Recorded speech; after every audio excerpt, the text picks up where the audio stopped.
ให้ไว้นั้นคือดวงฤทัยฝากไว้สู่นิรันดร์จากกันไปใจยังห่วงอยู่เสมอจิตพำเพ้อละเมอ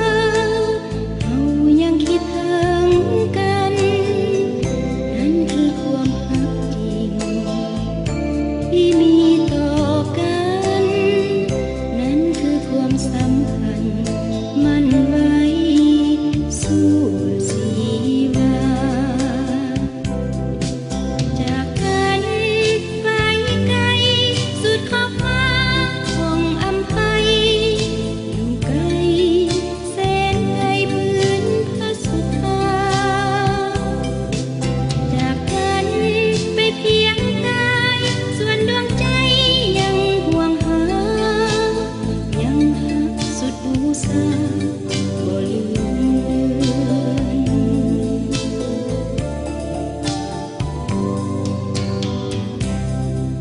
สุดที่หักเข้ามาพบกันรู้จักกันด้วยความหักและมิตรภาพอันดีงามเฮาอยู่ร่วมกันด้วยความสุขในที่สุดเฮาก็จากกันไปด้วยความคิดฮอดคิดถึงคิดว่าอีกบ่นานสองเฮาคงจะได้กลับคืนมาพบกันใหม่